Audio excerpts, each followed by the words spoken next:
this in case that. The stream is working and the record on there is working. It's Okay. just that that's not working. I think we should.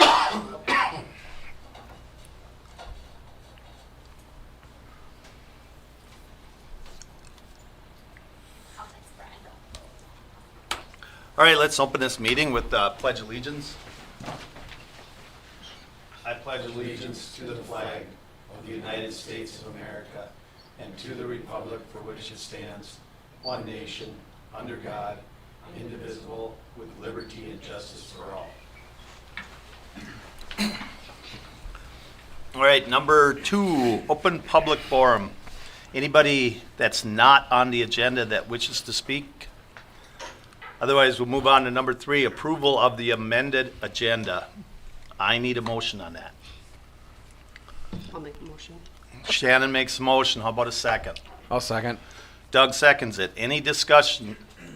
Jamie second. Jamie seconds. Jamie seconds it. I thought Doug seconded it. Okay, Jamie seconded it. Any discussion on it?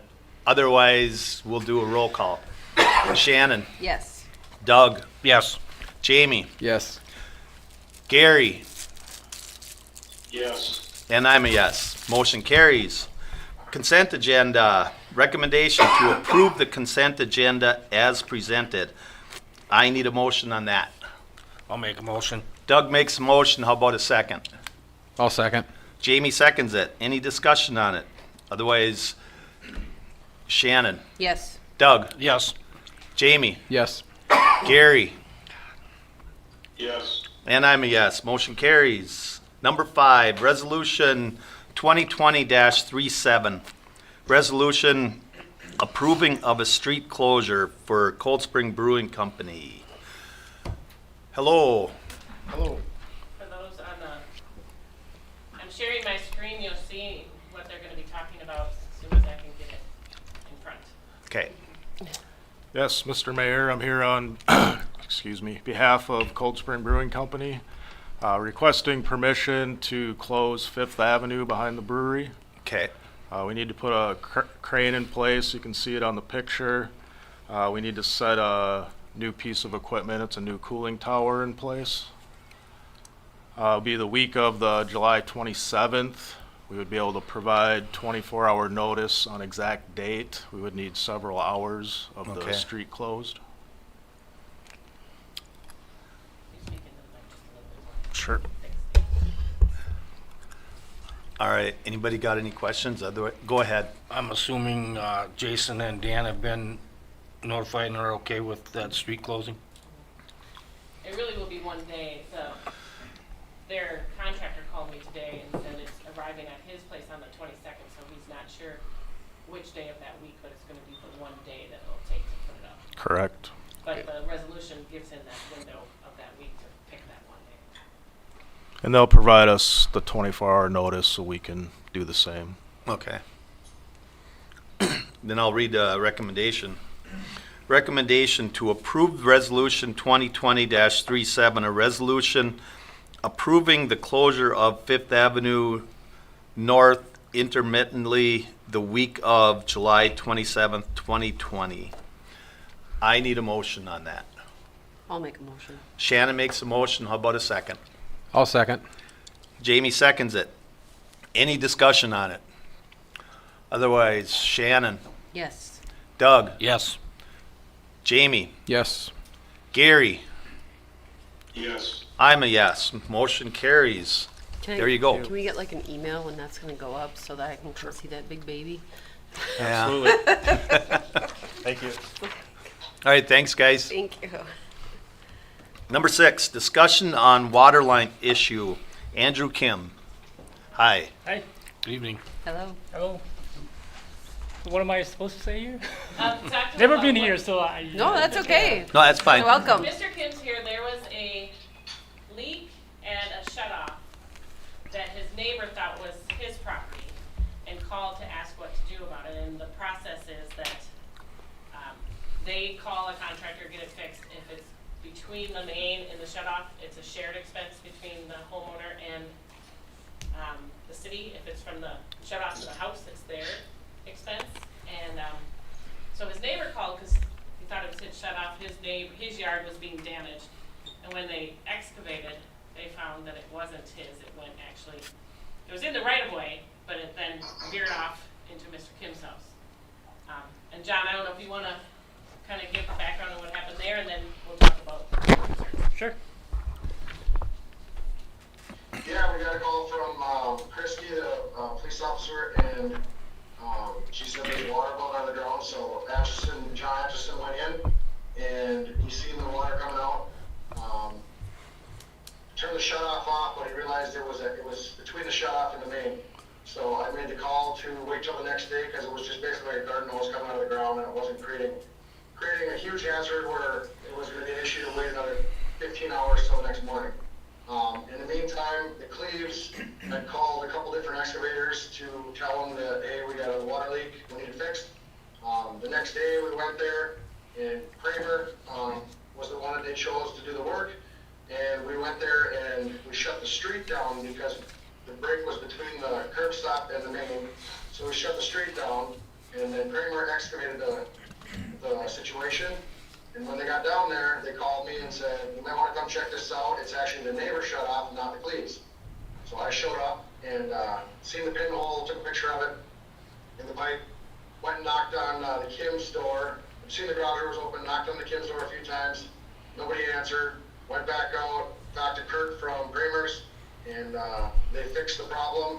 I came back a couple hours later, and they were, close to having it all backfilled, and went and knocked on the Kim's door again, and then Mr. Kim came to the door, and I discussed the situation with him, and it's a unique situation that happened. Years ago, I guess they didn't really care too much where they ran water lines, but it was something that we couldn't tell you that was the case, so until it was dug up. But now since then we've located the Cleves water line shut off, and that's actually on the east side of their driveway, where the Kim's is on the west side of the Cleves driveway, and then it cuts across their property and goes to the Kim's house. So that's kind of where that's at. And then, Doug, so the city policy is that if it's between the shut off and the main, it's 50-50. And the bill is $2,450 right now. John, question. So you're saying the shut off is on the west side of the driveway? Is that on the Cleves property or on Kim's property? The Kim's shut off is on the Cleves property. So it went across somebody else's property. Wow. Yeah. Yeah. It might even be in the It's right at of way, corner. but then cut across. Oh, yeah. Yeah, I mean, if you stand in front of the house, you would think, oh yeah, that's the Cleves water line. I mean, there's no doubt about it.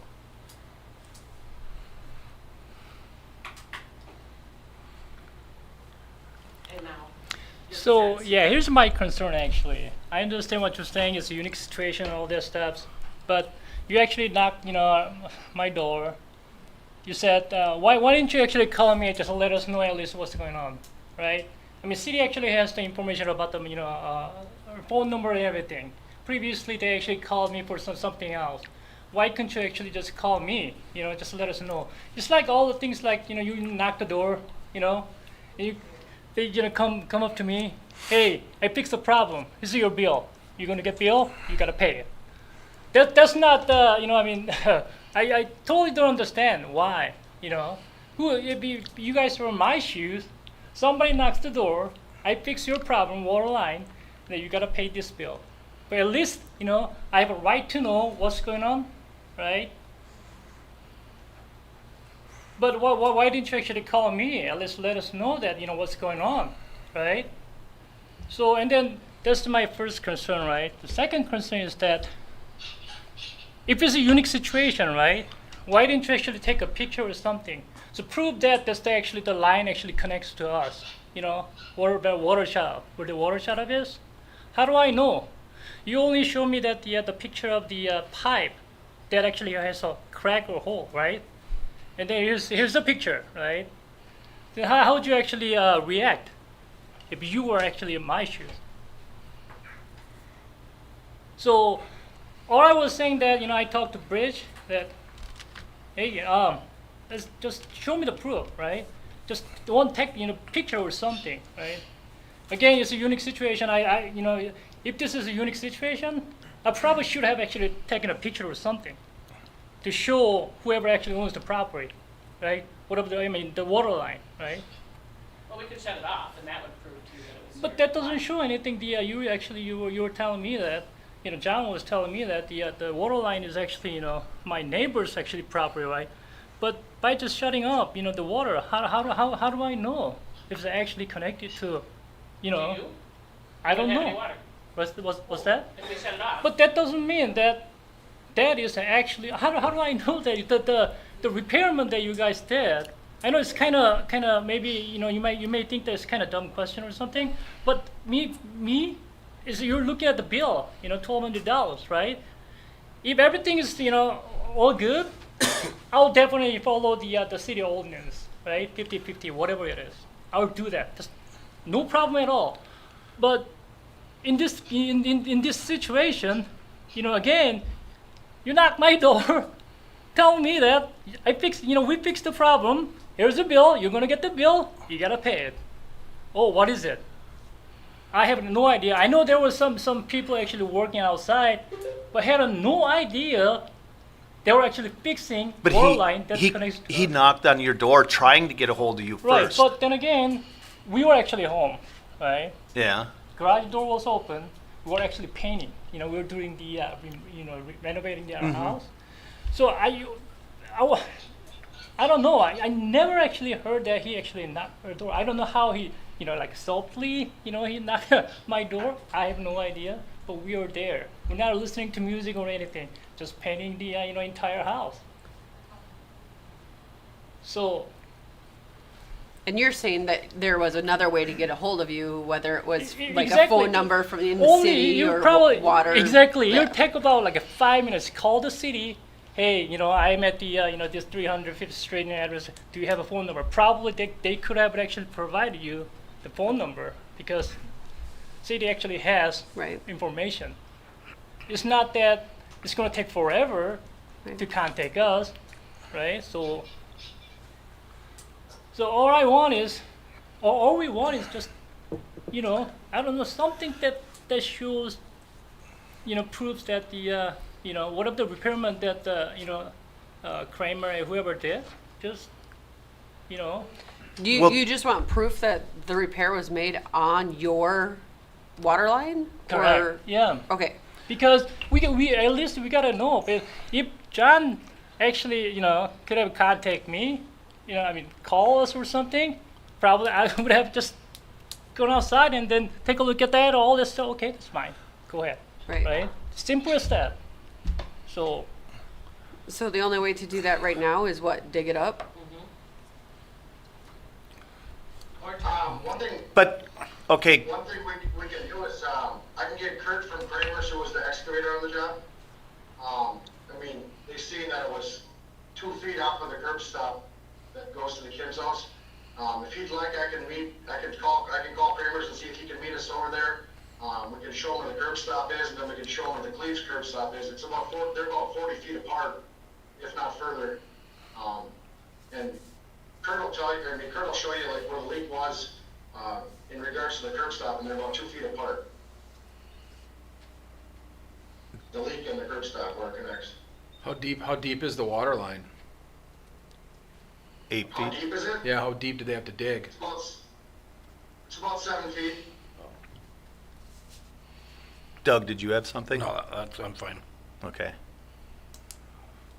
Because there's only one water line down there where they dug, correct? Yeah, the 2 water lines, from each residence are like 40 feet apart. They're not even close to each other. Yeah, so there was only one water line down where if you look at where they dug, you can tell that was his property and not, or his shut off and not Cleves. Yep. Yeah, we can go there with a curb wrench, and we can, with Mr. Kim, we can shut that curb stop off, which is 2 feet from where the leak was, and you can see where the dig still was. And then Mr. Kim can check his water in the house, and there won't be nothing coming out once we shut it off. And then I can show him on the other side of the Cleve driveway to the east, where the Cleves curb stop is, and we can put a wrench on that, felt that off, and show them that it's shutting the Cleves house off. I mean, that's the only way you can really do it without digging it up again, but.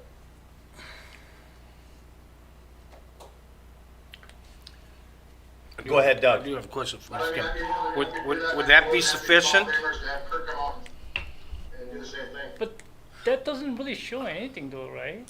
Just shutting up the water, and then how do we still know that the water line is actually connected to, you know, our water shut-off? Okay, then I'll So- ask this, as a two-part question.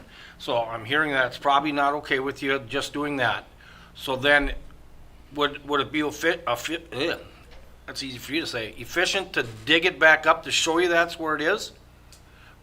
The only question is then, now there's additional cost. Right. Are you willing to pay, again, half of the additional cost to dig up the line just to show you that it's, But then again, it's not our fault, right? It's not our fault to actually. Why the question is why do we actually have to pay for it to dig it up again?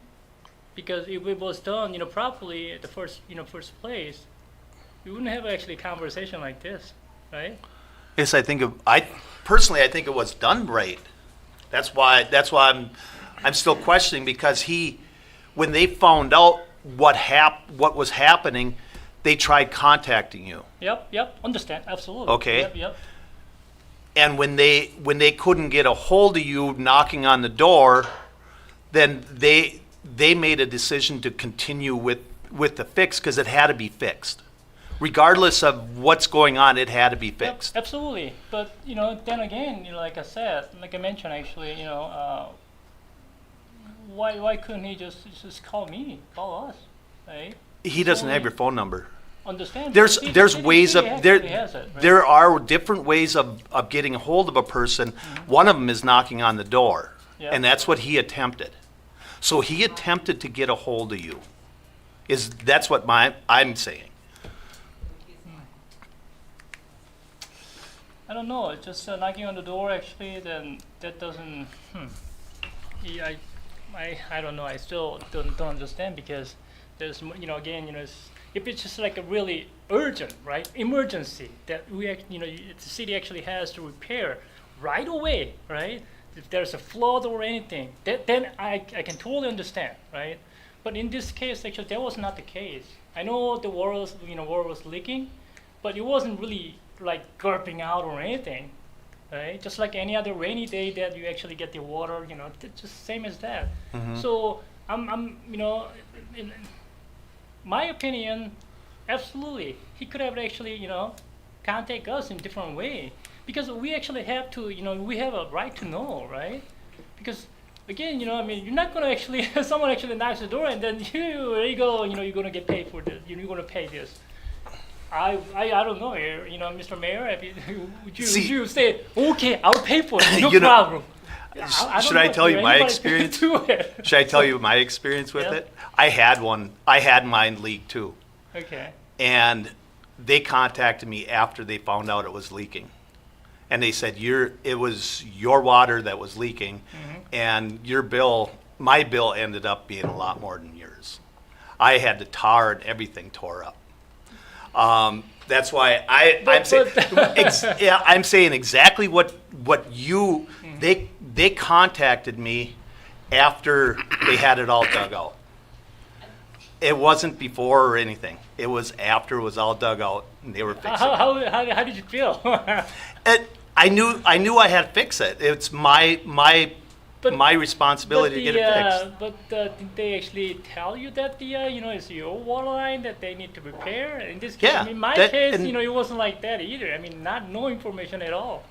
It was partway through it that they told me. I know they were doing something, but we had no idea that actually they were fixing a water line that comes actually to the our water shut off, right? I do So- want to let the council know that the ordinance, how it reads, is that when there's a damage, and Cleves followed the ordinance because he thought it was his, he called to do what he needed to do, and normally, if it had been his, he would have had it fixed, he would have gotten the bill, he would have paid it, and then he would have brought it to us, and the city would have reimbursed half of it. Because Right. framers would have said, yes, this is it. this is just such a unique situation, and he thought it was his, he did all the steps, and unfortunately the Kims, if they'd known it was theirs, hopefully they would've called Mm-hmm. and said there's something wrong, and we would've told them, call an excavator, make sure it's one that's approved by the city, cause we have the list, and get it done, and then we'll pay half, if it's between the main and the shut-off. And so it started with the right process, it just didn't end with the right process.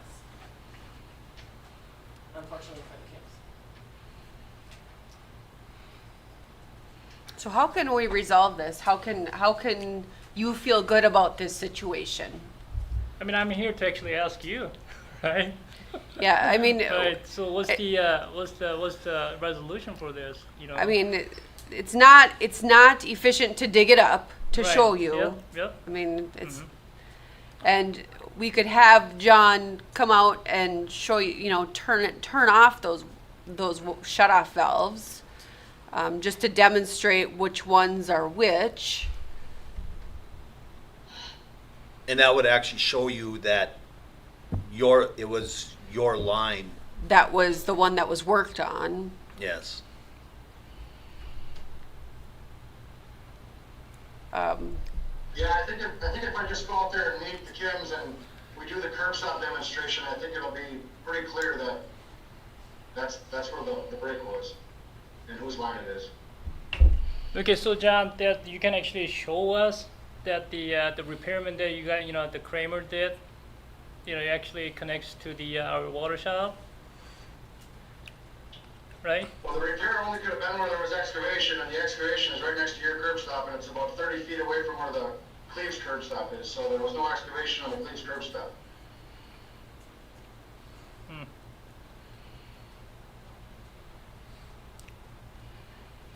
You know, if the two curb stops were real close and the water lines were real close, I 100% agree with Mr. Kim, there'd be an issue. But they're not even remotely close. There's a whole 25-foot driveway between them, plus another, 10 feet aside on each side. So city does not actually have the some type of, you know, map that actually shows where the water line actually goes, right, Bridget? I know we actually I don't talked think about for it. this area we have the as-bills. Do we, John?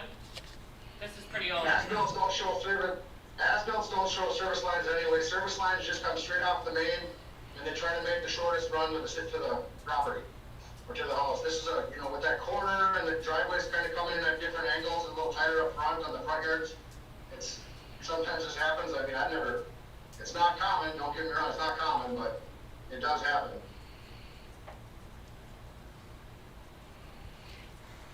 I guess I'd like to. Go ahead, Gary. Gary, go ahead. My recommendation would be that John and the fellow from Kramer Trucking meet with Mr. Kim and anyone else that's involved with this and do the demonstration, and at that point, I guess, I would believe that Mr. Kim will see that it is their situation and will be comfortable that they need to take care of it. I think another thing we can do, knowing that, I know Mr. Kim's water line is copper, assuming that Cleves is copper too, if we hook up to it with our locator, we should be able to trace pretty close, within a foot of where each water line runs, and we can spray paint it back towards the water main as well. As long as Cleves is copper as well, which I'd imagine they're both, put in the same timeline, they should be copper from the main to the curb stop. So Could do that I too. guess Or yeah. I can have a neutral party and Minnesota Rural Water come out and do that as well. Oh, so the water line, water line that goes to different houses, like they're all different. Everybody has their own, yeah. But the copper, he mentioned the copper, right? Yours is copper, and he thinks theirs is copper too. Oh, This construction we're doing on First. Yep. Everyone's getting new connections to their shut off, right? okay. And they're getting Yep. plastic or PVC, right? Yeah, it's plastic. Okay. So yours was metal, and Copper. newer ones So are they can Right. detect Yeah. that. And they can detect the copper. So, yeah. So I think that's. I think that would be a nice place to start. Is Okay. to have John and someone Yeah. from Kramer Trucking come out and just walk you through some of that, Okay. just to show you really what was going on and probably how it was, and then if you still have questions, and you can definitely bring it back to us. Okay. But I think that I'd like them to go through it with you a little bit further. Yeah, I think that, yeah, I was going to start with that actually, John, and, whoever the Kramer, actually, we can meet up, at my place, and then maybe, explain exactly, how it was done and how all the water lines are connected to, that's the problem. I think that'd be a good idea. Yep. Yeah. And yeah, like Shannon said, bring it back if you have any questions or still have any concerns, and we Okay. could discuss it some more. Will do. That works for me. All right. Works John, for will us. John, you'll get a hold of him? You have his number, right? Yeah, get his number, I think I still have it, but, I'll contact him and set something up, maybe either in the morning or whatever works for him. Okay, sounds good. All right. All right, thanks. Mr. Excellent. Mayor. Thank you very much. Everybody. Yep. Thank you very much. Sounds good. Okay. Just make, I know I have it, let's just write it down. Phone number? 763. 276. 3501. Okay. Oh, yeah, her phone number actually too. 763 234 4833. 4833? Yep. Thank you. All right, thank you very much. Thank you, guys. Thank you very much. Okay, bye-bye. Okay, number 7, Resolution 2020-35, a resolution approving the preliminary and final plat of Quick Trip 1120. Dean George? Yes, sir. Hi. Thanks for having me back. Yes. So we're here with our preliminary and final plat request. We had to make a minor modification to the plat since the Planning Commission to accommodate some additional right-of-way granted to Stearns County, and that was the only change that was made. MnDOT came back and said they didn't need any right-of-way in the north property line, so just the east one was modified a little bit, Okay. and that's it. All right. I'll read the recommendation then. To approve Resolution 2020-35, a resolution approving the preliminary and final plat known as Quick Trip 1120. I need a motion. I'll make that motion. Doug makes a motion. How about a second? I'll second with it. Gary, I'll second. Gary seconds it. Yeah. Any discussion on it? Quick question. Your only entrance and exit is on 49, right? That is Not on- correct. Yep, Okay, correct. so there won't be any, Not or through off. Lumber One property, no. okay. Okay. Go ahead, Doug. Just quick question, do you have a anticipated start date or? I think the plan is to do a little bit of the earthwork this fall because there could be some rock on site, and then construction for next spring. Oh, okay. So it should be open sometime middle of next summer. Okay. Any other discussion on it? Otherwise, all those in favor say, oh, roll call. Shannon, Yes. Doug, Yes. Jamie, Yes. Gary, Yes. and I'm a yes. Motion carries. Thank you, everyone. Thank you. Thank you. Thank you. Thank you. Number 8, Blue Heron Heights Outlet discussion. ARC Land LLC. Craig Hiltner, sorry. Yes, Craig. Hi, Mr. Mayor and Council. I am Craig Hello. Hiltner, representing ARC Land LLC, which also I'm a member of with my partner Rob, and he owns Woodland Homes out of Sartell, which we've been building here in Cold Spring for quite a few years now. And then I also am a realtor with Voight Johnson out of Sartell. So we are here just to discuss the Blue Heron Heights outlot, which would be the 4th edition up there. A couple things. Number one is we've been building in River Links for a few years, if anybody's seen our work around, and we also work quite a bit with material from Lumber One. So we get all of our material from Lumber One. And we've been buying some lots in Granite Ledge, and we're starting a house out there in a couple weeks, Oh, okay. a custom house. And what we've been looking to do on a change from River Links is we normally do builder exclusive developments where Woodland Homes is the only builder in the development instead of multiple builders. That way we can control the quality, the aesthetics, just basically create a nicer neighborhood than when you have multiple builders doing all kinds of different things and once in a while a homeowner doing their own work. And so Our plan is that we would like to purchase the 5 remaining tax forfeiture lots that are up in Blue Heron Second Edition immediately, which we'd be doing that tomorrow morning as soon as the county opens. And then also purchasing the outlot with some discussion from all of you. Our first request would be a discussion about forgiving the remaining assessments on the outlot only, not the 5 additional lots. Main reason for is budgeting. We're trying to control some costs. We're going to be looking at probably about $700,000 to $750,000 for road work and engineering on that project, and we're trying to control some affordable homes in town. I mean, I think everybody here knows that Cold Spring is lacking housing right now. Not a whole lot of options for people. And with the brewery doing their new addition up there, that we are expecting that to get higher demand. So we would like to try to create, and it's not going to be affordable housing per se, but try to keep the cost down for families, and everything helps to keep those numbers down. So we're not looking to purchase, develop, and sell lots to other people. We're looking to actually build the houses as a package for the families and create everything up there. So that's the first part I'm here for discussion. And then there's some other points that we are, I haven't met Brian in person yet, but we've been emailing, and we are planning on probably hiring Stantec as a design project so they can do the engineering with the city, make it easier for everybody involved so we don't have multiple people reviewing projects. And Brian's very familiar with how the city wants things done, which is hopefully easier for everybody involved. And I informed Craig that we did that same kind of improvement agreement with Ray and North Point 5, and so it would be similar to that, where it would run through the city, but they would be reimbursed, but they would bid it out privately, not have it be a city project, but it would allow the city engineer to design. Correct. We have been doing our own private development in the last few years in Northwest St. Cloud. We've got a couple developments there, and we've purchased into a couple other developments with a partner.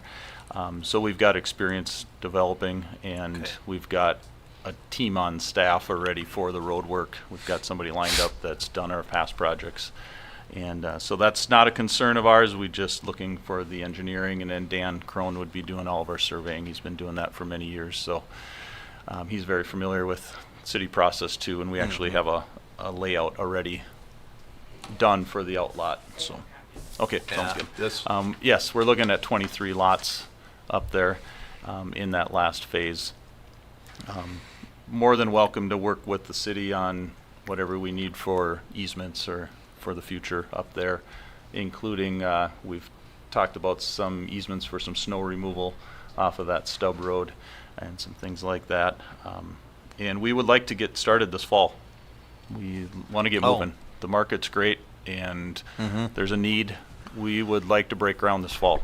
So our goal would be, if we can get some discussion from everybody today, I'm here to answer questions, and but we would prefer to probably by the end of August, hopefully be in for final plat approval, and then break ground in September with the goal of having paving down yet this year, so that we could possibly even get a house in the ground on there if we're not busy doing the other 5 lots. But for sure by spring we want to be able to break ground right away in the spring instead of waiting till summer when the road is done. Let me see. A couple other things that we definitely would do for this project is covenants. We want to control the neighborhoods up there for the fact that we want it to look good. We want neighbors to be happy. So we would be developing covenants, having them recorded, and then we would be in control of those covenants. Are you familiar with the covenants that were up there? Yes, I've reviewed the second plat, and I've seen the second plat because those were recorded, and those are on the county website. So I do have a copy of those in my file. And would yours be similar or possibly mimic those, or? We would probably start with that and then maybe add a few things to them. Okay. We like to add a few more restrictive things so that people don't have stuff parked in their yards, and just be a little bit more neighbor friendly, if that's the correct term. What do you anticipate the average home price would be That's a good question. We are bidding a couple houses out right now to start with. We're expecting that if we can keep the lot costs down, we're probably going to, a starting point around 260s as a starting point, and then they could go anywhere from there. We see a mix of, we're definitely seeing that there's still a demand for patio home buyers in Cold Spring. A lot of people coming off the lake that want to stay in town. They don't want to go to St. Cloud or anywhere else, so we're probably going to have some mix of some patio home empty nest buyers up there, plus some families is what we're hoping for. Okay. Yeah. Other than that, I don't think I have a whole lot else at the moment, but maybe if I'm open for any discussion or Go ahead, Doug. questions. Bridget, what are the assessments on that? That assessment is now $67,989.33. It was originally double that, and then in that first reduction of assessments in 2015, it went to half, and then this one was never lowered again.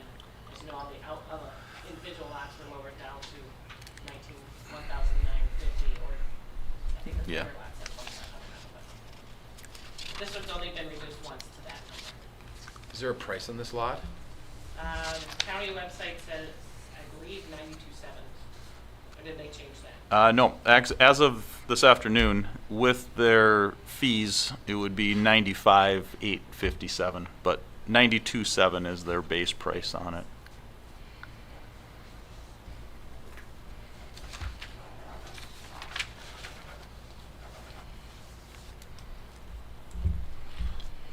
So let's just cut to the chase. What are you guys asking for? Yeah, so what I'm here for today is just to, not any final approval, just some head nods, hopefully, that assessments would be agreeable to be forgiven at this point if we move ahead with this project in a quick manner. And I think the only other thing that Bridget and I have talked about is the fact that in Ray's last phase, there was a discussion on an 8-foot side yard versus a 10-foot side yard, which would give us a little more flexibility with garage sizes and things that we've been finding that more and more people want a little larger garage.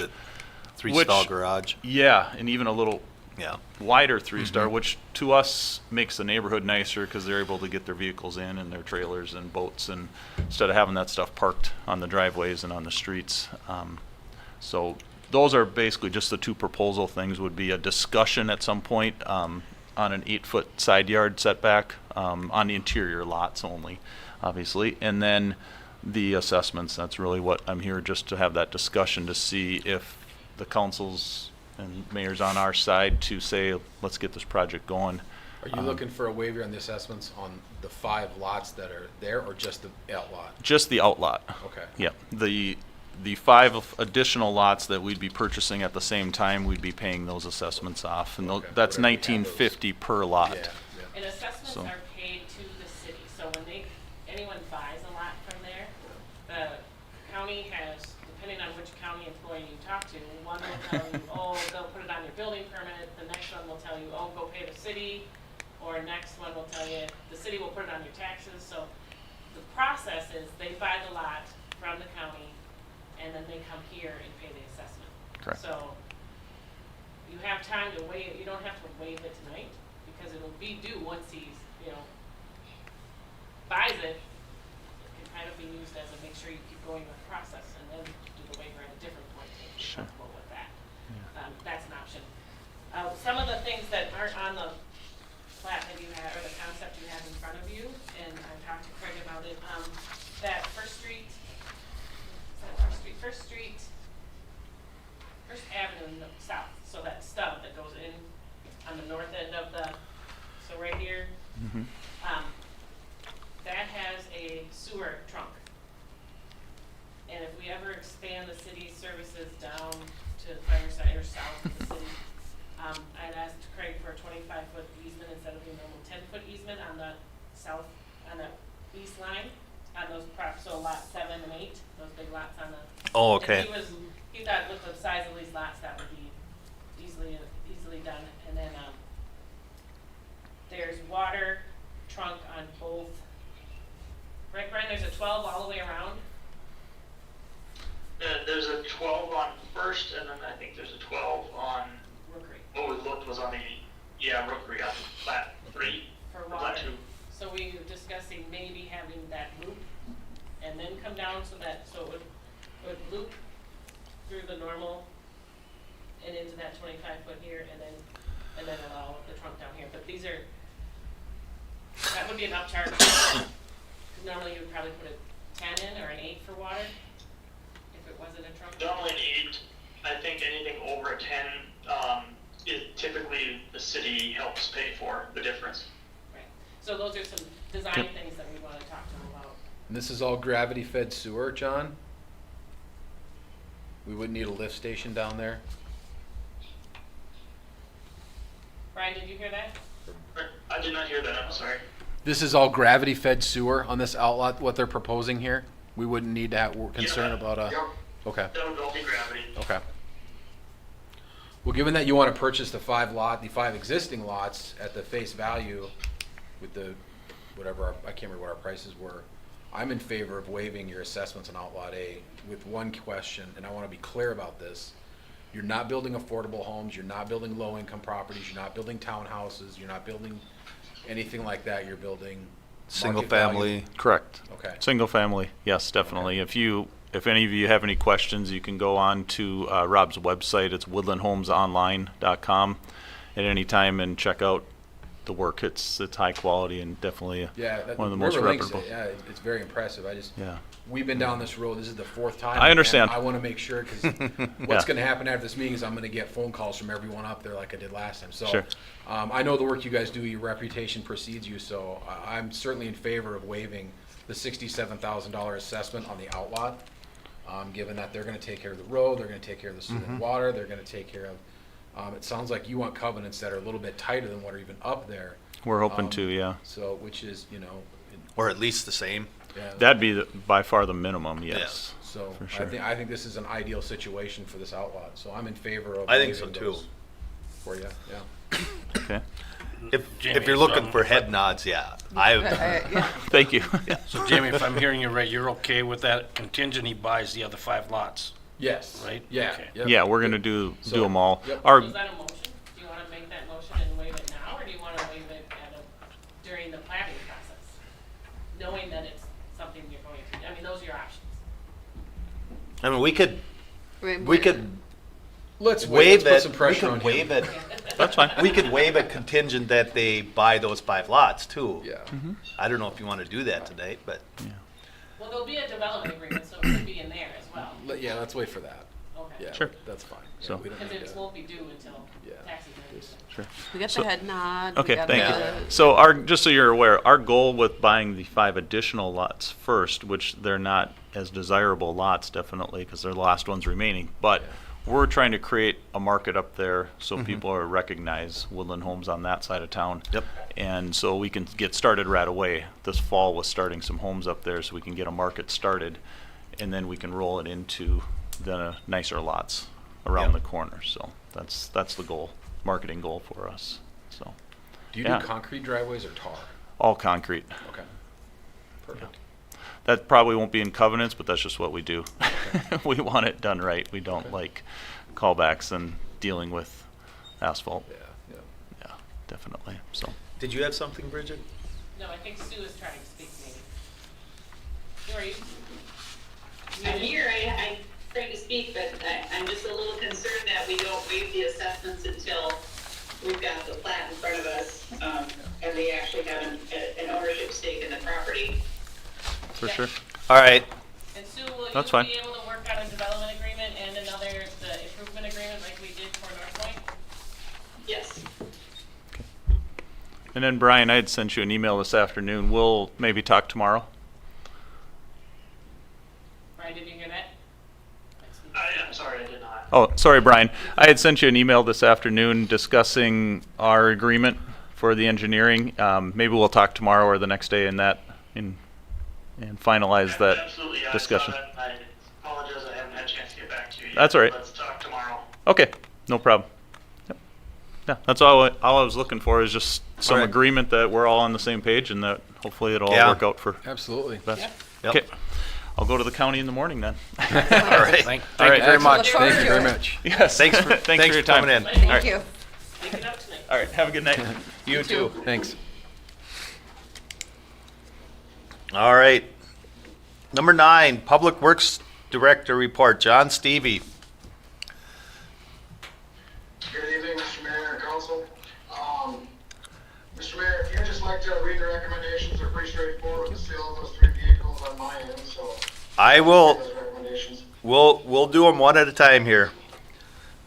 Recommendation to accept the bids for the 1992 Ford L9000 truck and award the sale of said vehicle to the apparent high bidder Jeremy Tomsky for $2,100. I need a motion on that. Go ahead, Shannon. I'll make a motion. Shannon makes a motion. How about a second? I'll second. Jamie seconds it. Any discussion on it? Otherwise, Shannon, Yes. Doug, Yes. Jamie, Yes. Gary, Yes. and I'm a yes. Motion carries. Okay, sale of a 1986 GMC 1500 truck. Recommendation to accept the bids for that 1986 GMC truck and award the sale of said vehicle to the apparent high bidder, Connor Tomsky, for $300. I need a motion. I'll make that motion. Doug makes a motion. How about a second? I'll second. Jamie seconds it. Any discussion? Otherwise, Shannon, Yes. Doug, Yes. Jamie, Yes. Gary, Yes. I'm a yes. Motion carries. Sale of a 1978 International cab and chassis. Recommendation to accept the bids for the 1978 International cab and chassis and award the sale of said vehicle to the apparent high bidder Brady Gherkin for $101. I need a motion. I'll make a motion to approve. Jamie makes a motion. How about a second? I'll second that. Shannon seconds it. Any discussion on it? Otherwise, Shannon, Yes. Doug, Yes. Jamie, Yes. Gary, Yes. and I'm a yes. Motion carries. How's that, John? That was good. The next thing I have is, I sent Bridget an email today with the renderings of the water treatment plant. Just to give you guys kind of an update of where we're at, what it looks like, what are your thoughts on how it looks. So pretty. More so we're just kind of looking for the exterior of the building and your thoughts. The interior is kind of, here's what it is. I mean, that's the treatment part of it, so. But, there's some renderings of the exterior, just want to know your thoughts on that. The darker gray, John, what is that? What kind of material is that? Is that block to yet or not? So all the walls are tip-up panel. The tip-up panel Okay. has the capability to put two-tone in each wall, and then as well as, I think it's the darker gray, where they can actually add a stone face, a decorative block face to it, or a brick, or, different moldings. Uh-huh. That's all the same panel, it's just different texture. I see. Okay.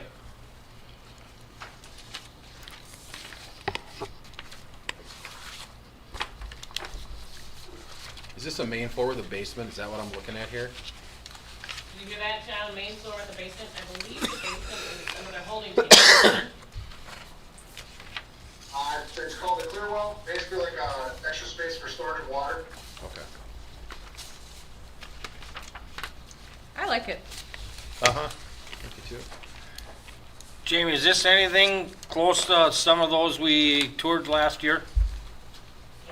Or John, I mean? Design-wise? What's that? Are any of these designs close to some of those we went and toured last year? Yeah, I forget the tone. The one that was all concrete on the exterior, it's very similar to that. The one we've seen where they were treating for the, I forget what it's called. The first one was Medina.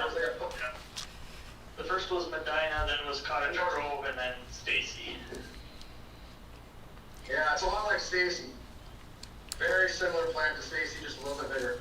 And not a flat roof. And we didn't like the flat roof on Stacy. Yeah. We didn't like the flat roof because it holds water and all that other jazz, so we went with the copper tone steel on top just to shed the water off. So does this design keep us within the $4 million, I think is what we were, That's what I'm hoping.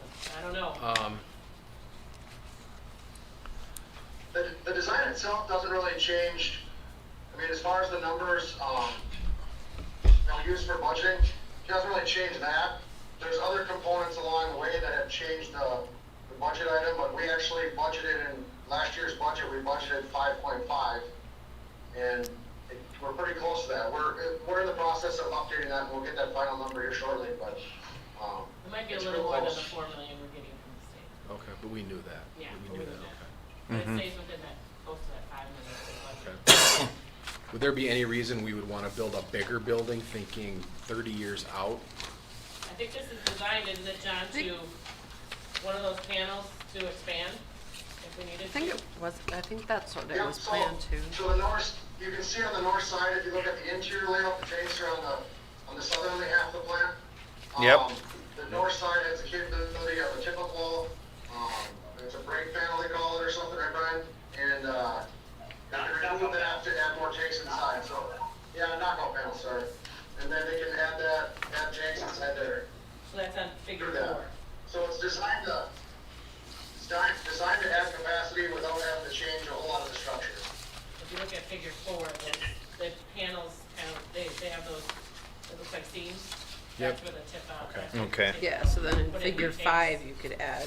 But I mean, from the size of the building, is this Yeah. the size that we would? Yeah, you could put 2 more tanks There, here. Okay. yeah, there should be That, like this, yeah. Yeah, there's space in There's that space figure- right here that, Yep, Figure yep, 5. yep. And figure 4 is where the panels, the walls are that you take out. yeah. Put those back in. Okay. The building itself is also, working with John and Public Works, spent a lot of time laying it out so that if we do add, if we exceed the capacity of what's in the building down the line, the building is set up to expand to the north, to accommodate additional treatment, so we're not cornering ourselves in any way. Okay. All right. Will this replace that current building that's up there? Or is this in addition to that? That's a little- well house, that'll stay there. Okay, This will go right to the West. west to that, almost directly west, okay, towards North Point. okay.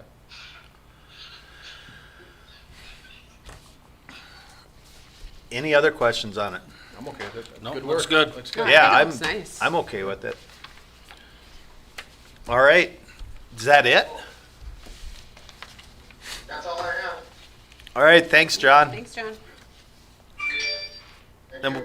we'll go on to number 10, City Engineer Report, Brian Lynchen. Mr. Mayor and Council, we'll start off with County Road 158.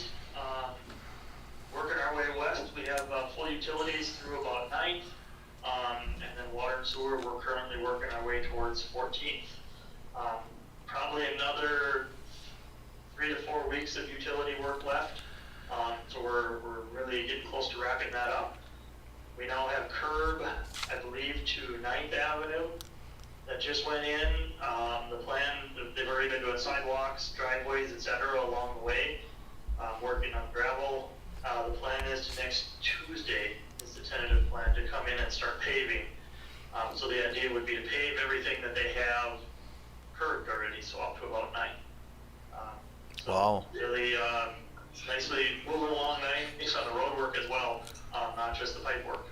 West of town, working on the roadway up the hill toward from 14th to 17th, and getting the stuff towards the west ready for paving in the near future as well. Yeah, that's moving good.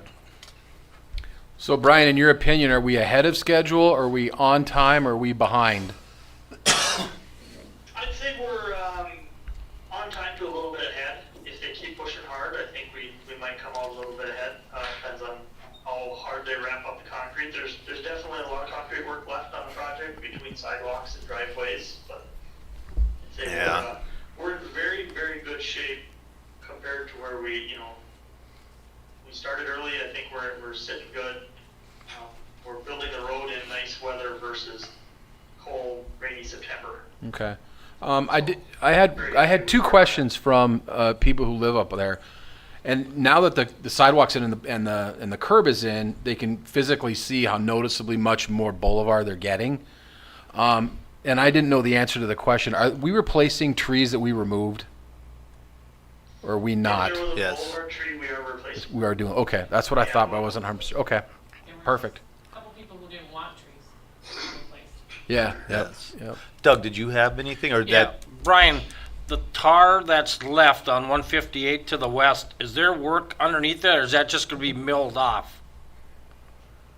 That's gonna just be milled off to closer to 23, so they'll do that a lot closer to when they go in and pave. So what's left there, there's no, Anywhere that, sorry, go ahead. I'm sorry, go ahead. So what's left, there's no services or nothing, no culverts or anything that gotta be put in there, that's just a mill? That's just a mill, correct? Do you wanna ask them about the trucks? Yeah, Brian, as long as we're on this, why are there so many trucks coming up First Street North, 11th Avenue North, and then back on the First, on the 10th? And packers and graders, and why is all that construction traffic going through the residential area there? I guess I don't have a great answer for that. I think it's their easiest way to get around to get to the top of the hill. But I can talk with Kramer about the route that he's taking and see if we can push more to the west. I know they're trying to stay on the part of the hill they're building from 14th to 17th right now. They're trying to stay off of it. The soil isn't real great in there, so we've been doing some subcutting. We're trying, until we can get the gravel in, we want to keep truck traffic off there if we can. Well, I just ask you to take a look at 11th and 1st, and 1st and 10th, the corners, where they're turning, and just look how the tar is already getting ripped up. My only concern is now these homeowners can replace that road down the road maybe earlier than what they would have had to have all that heavy traffic. And for the packer, I'm not even sure why the packer would be running up and down that road, but I've seen it there 2 or 3 times now. Okay. No, thank you for letting me know. I'll talk with Kramer tomorrow. Okay, thank you.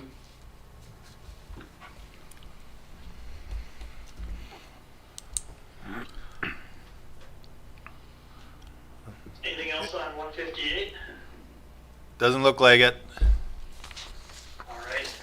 We'll move on. John kind of covered the treatment plant. Working on just wrapping up final design right now. The well number 8-9 pumps control and roadway project was bid last Friday. I believe Bridget sent out the letter, the bid results letter that I'd sent. We had 4 bidders. The low bidder has requested to withdraw their bid due to a unilateral mistake.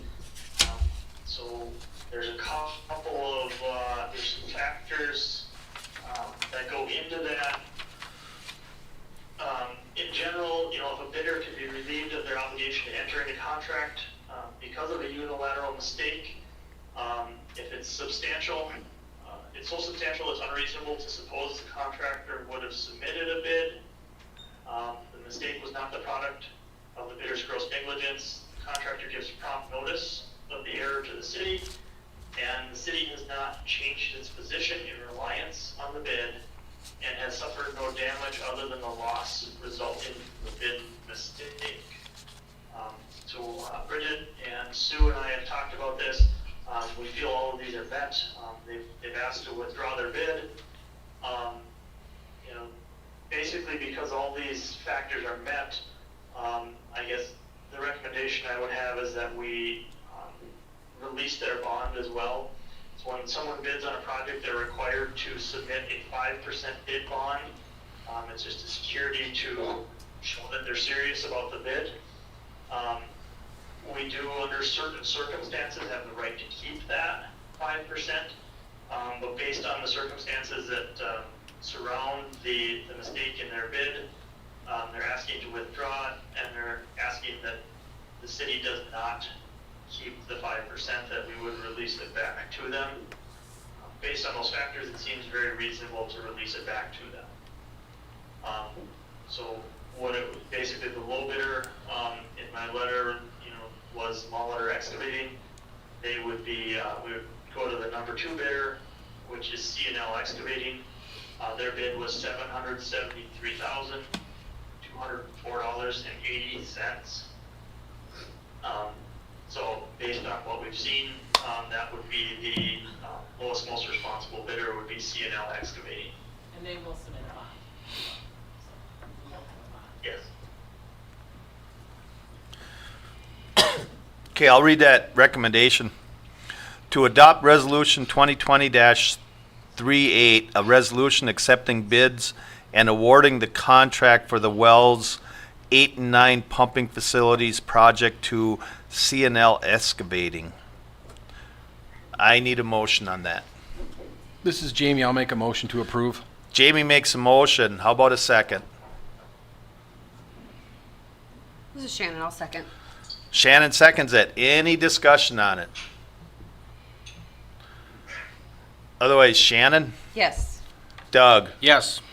Jamie, Yes. Gary, Yes. and I'm a yes. Motion carries. Do we need anything on the bonding or just I think it will. that's all taken care of then? Yeah. Okay. Just by not awarding them that. Oh, okay. So I will let C&L know, and we'll get the paperwork rolling so that we can start getting things ordered. There's a couple of long lead time items that go with the wells, so Okay. we'll be asking for their submittals on those right away so we can keep things moving. All right. The overhead power, I'm hoping to bring to you at the next council meeting for your approval of the plans and bidding. So that'll be out for bid here coming up then hopefully, so that we can get our power service up to the well site. All right. Moving on to the sanitary and water system improvements, still kind of working on the design. We're just kind of getting closer with the landowners. We're going to be out there doing our soil borings here hopefully next week already. See what's under the ground, make sure that we take that into account into the design. So moving ahead on that.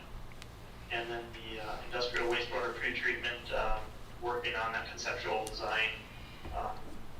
We've received we've received final numbers from the brewery as to what they're requesting for how big the pretreatment will be, how many pounds of waste it can treat, how many gallons of waste it can treat. So that was a big thing to get from them so that we know exactly how big we're sizing this for, and how big design.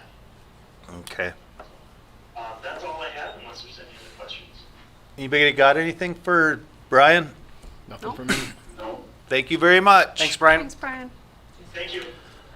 Then we'll go on to number 11, Police Department report. Chief Bloom. I can go over there. Otherwise, nobody's gonna be able to hear me. You have to take the microphone with. I guess it's not through the microphone. I gotta get close to her computer. Oh. Okay.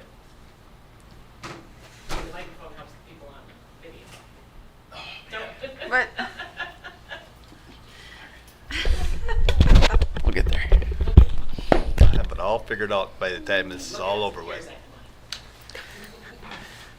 All right, so for me, first off, just a couple of monthly reports for June. In Cold Spring, we had 286 total incidents, 16 medical emergencies, 19 suspicious activities, 78 traffic stops with 19 citations, and then 173 miscellaneous calls for service. And then in Richmond, we had 119 total incidents with 8 medical emergencies, 12 suspicious activities, 41 traffic stops with 8 citations, and then 58 miscellaneous calls for service. So numbers are starting to come back. I'm hoping with everything going on, it keeps trending that way. We'll see how we go into the fall. Next off, a couple of recommendations for the items that we had up for bid. I think we had 8 on one and 9 on the other. And the bids that we got, I think we're right in the ballpark that we were hoping to get. So kind of happy with it. So if you want to read those recommendations. All right. First one, recommendation to accept the bids for the 2015 Chevrolet Impala and award the sale of said vehicle to the apparent high bidder, Sheila Reitmeyer, for $3,501. I need a motion on that. I'll make that motion. Doug makes a motion. How about a second? I'll second. Jamie seconds it. Any discussion on it? Otherwise, Shannon, Yes. Doug, Yes. Jamie, Yes. Gary, Yes. I'm a yes. Motion carries. Then sale of a 2011 Can-Am Commander. Recommendation to accept the bids for the forfeited 2011 Can-Am Commander and award the sale of said vehicle to the apparent high bidder, Connor Tomshe, for $3,010. I need a motion on that. I'll make a motion. Shannon makes a motion. How about a second? I'll second. Jamie seconds it. Any discussion on that? Otherwise, Shannon, Yes. Doug, Yes. Jamie, Yes. Gary, Yes. I'm a yes. Motion carries. There you go. Awesome. Thank you. One other, well, it says see the pre-treatment I know, I plant saw that update. there. like, I don't what? know what I have to say on that. I'm glad things are going well. We get your opinion. So that's that. And then Gary had emailed me a picture. Gary, can you hear me? Yes. Okay. So he emailed me a picture of some of the graffiti down by the dam, and now that the water park is getting closer to done, I think it's become more of an issue that it needs to be covered up. So I spent some time down there looking at it myself. Had a conversation with Pete and John on what we can do to either remove it, cover it up, and it kind of sounds like covering it up would be the easiest, best option. And then looking at it down there, there's a lot of it underneath the bridges, the walk bridge and the Main Street bridge. So I don't know, we can keep talking on how much or how far we want to get into it, or get recommendations from you guys on how you want to do it. One of the things that I get from our standpoint is it's kind of the broken window theory. If there's one broken window, it's easier to break the next window. If there's some graffiti, it's easy to put more graffiti back up. And then with the walking trail, with the lights being up there, hopefully we can monitor it easier. But underneath the bridges is a hard place to see people, if they're there, if they're not there, that kind of stuff. So we'll do the best on the PD side of trying to monitor it. And I think just covering up as it comes up would be a good option too. And Gary, you were the one that brought it up, so does that kind of, or what are your thoughts on it? Well, I think it's a great idea to cover it up, but I also think we need to, and I realize it's probably something very difficult to actually catch someone in the act, because who knows when they do this, but, you know, we talked about this several months ago, and there was one piece on the old Weber store, and then there was one piece on the dam, the picture I sent to you, and now, of course, there's several on the dam and underneath it, and it just seems like it's getting to be more and more, and I don't know if we have any laws, let's say, for the city of Cold Spring regarding it, but if we do, maybe we need to take a look at them and really beef up the fines and the jail time. I just really have a lot of fear that once the Alexander Park is done, that could possibly take place in there. Of course, it could take place around the community more and more. I don't know,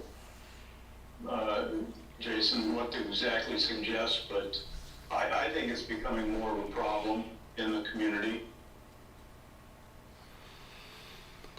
Anything with public property damage to personal property, there are statutes that cover that. The dam itself, is that city property? Is that? It's DNR. DNR. Okay, so with that, I think there would be a statute out there for the damage to the property that we could charge somebody with. But like you said, catching them in the act is going to be the hardest part, because it's a dark, unlit area. There's a number of people that cycle through there all summer long, so we will do our best, absolutely, to try and do it. And I kind of talked with the lights on the trail, it lights up part of it. So I don't know if there's going to be any lights down the steps that go to the river. I don't know how that's going to look. I haven't seen the plans, but we'll do the best of what we can and cover it up as it comes up. Sounds good. Thank you. Unless there's That's any it? other questions about it. Anybody from you got guys. anything else for Jason? right, that's all I had then. All right, thanks, Thanks, Jason. And we'll go on to number 12, City Administrator Report. Yes, the first item on there, every year, you have to decide whether to waive the liability coverage right now. If you don't waive, it limits how much, a person can claim if they have a tort against the city, something happens and they sue the city and win, it limits it. If you don't waive it, then they can sue for any amount of money and get it. So I just need to have you read that recommendation, because I think All right. we should not waive it. Recommendation to approve maintaining the liability insurance coverage at the statutory tort liability coverage limit. I need a motion. So Gary, I'll make a motion. Gary makes a motion. How about a second? I'll second that. Shannon seconds it. Any discussion on it? Otherwise, Shannon, Yes. Doug, Yes. Jamie, Yes. Gary, Yes. I'm a yes. Motion carries. All right, last month, we talked about the electrical, inspection being done by the state again, and to do that, the city has to, rescind the electrical ordinance that we have. So in front of you is ordinance 379, which will rescind that section of the city code that called for city inspection of all electrical, work, to relinquish that local control so that the state All right. inspector can do it. Recommendation to adopt ordinance number 379, an ordinance rescinding the adoption of the Minnesota Electrical Code. I need a motion. I'll make that motion. Doug makes a motion. How about a second? I'll second. Jamie seconds it. Any discussion on it? Otherwise, Shannon, Yes. Doug, Yes. Jamie, Yes. Gary, Yes. Um, I'm a yes. Motion carries. As we found out, and we talked a little bit last month, the governor has, decided to give the CARES Act funding that is for local county, city, town. He distributed based on what the legislature had. They didn't get to a final agreement because there was some added things to the bill that had the number, but he distributed based on that dollar amount that they said per citizen. So we got already, the day I found out we could apply for it, I sent in our request for ours, and it's actually in our bank account, $316,504. So I've been talking with Sue and some other city administrators, trying to come up with a list of things that qualify. Obviously, we can reimburse ourselves for a lot of the stuff we bought to continue working from March 1st. So a lot of the hand sanitizer, the increased cleaning that's been happening in the building, that can all be allocated, those funds can be allocated to it. I have a list of about 12 stuff, and I'm talking to Sue to make sure that they are eligible. Most of them are. We are also allowed to do grants to businesses, because we do not have $316,000 worth of expenses that qualify. So Sue one of the cities that Sue represents has a grant, has some paperwork all put together. So I kind of want to read through those. I got those today from her, and maybe at the next meeting kind of go through, are these what you want? Do you want to do something else? And they're giving out more insight every day from the Minnesota Management Budget Office, who's overseeing what cities do with it. There will be some reporting that we have to do. Anything not spent by November 15th has to be returned to the state. Actually, I think we send it to the county, and then the county has that extra window, and then they have to return whatever is spent to the state. The county did contact various cities to ask about giving some of we can send it back to them early, and they were looking at maybe doing some sort of grant program for businesses in the county. And I said, well, why don't you develop your grant program and give that to me, and I'll do it for the 70 or 100 businesses that are in Cold Spring, because then they could apply for what we have, and will likely be more likely able to get what they need than having to be with the 20,000 businesses that you're going to offer to in the county. So they haven't developed theirs yet, because they do have some expenses that obviously with the EOC, the Emergency Operations Center, they have a lot of expenses that they have to reimburse themselves for with their allocation. So I'm running through it with Sue, I'm running through what, my plan is to do a resolution for the things that we've already spent and we know we can reimburse ourselves. And then put together another resolution on what needs to happen further. Some more, like the police would like they're sharing a fogger that cleans the equipment, the trucks and cars. It'd be nice for each of them to have their own, so maybe another fogger. Those types of things would be on that second resolution for future expenses. And the grant.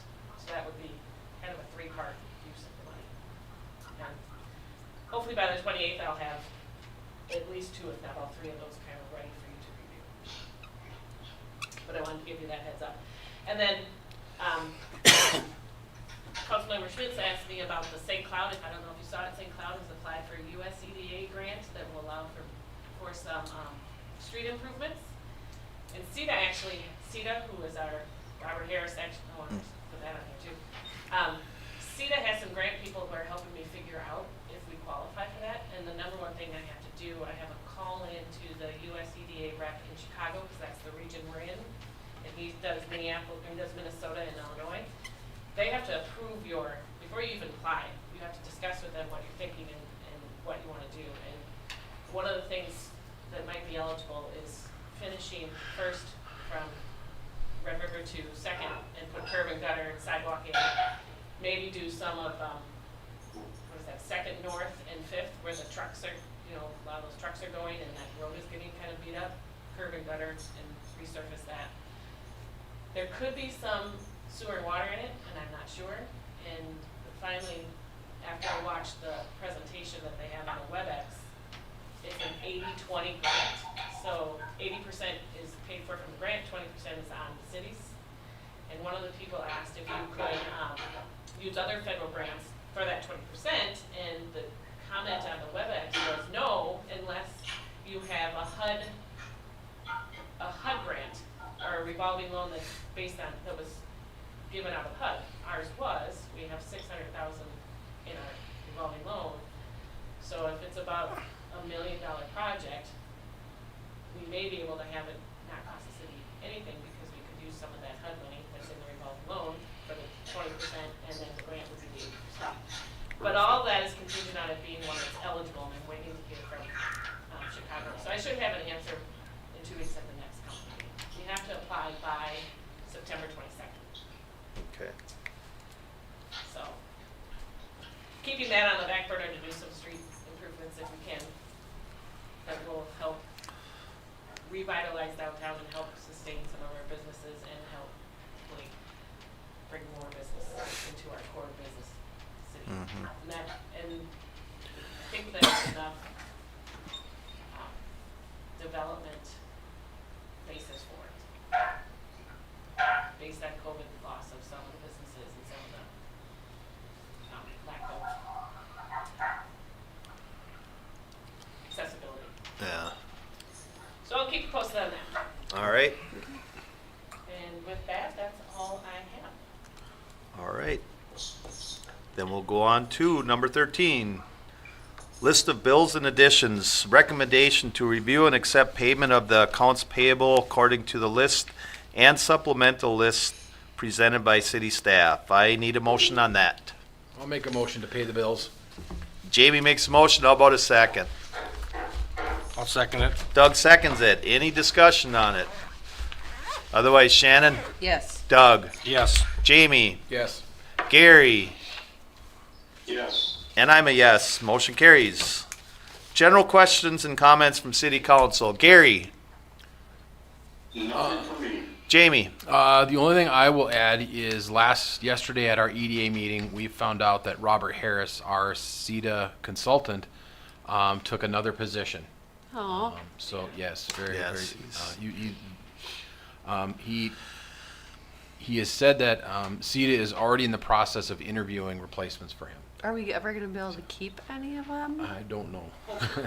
Hopefully, so. Because I thought he was good. I mean, Very I good. Oh, actually, yeah. he came into my place of employment, and he didn't know who I was, but so I started chatting with him, but anyways, yeah, so I encountered him outside of, and it was a good encounter, but.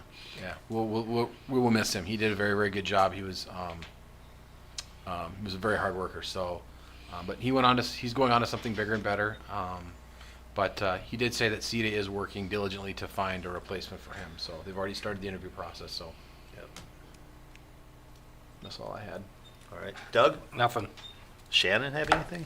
No, I'm good. I don't either. Okay. Next meeting, July 16th, 2020. Oh, that's a special meeting. Yeah, there's it. Regular city council meeting, July 28th. Motion to adjourn. Make a motion to adjourn. Jamie makes a motion. How about a second? I'll second it. Doug seconds it. Any discussion? Otherwise, Shannon? Yes. Doug? Yes. Jamie? Yes. Gary? Yes. I'm a yes. Motion carries. Thank you very much.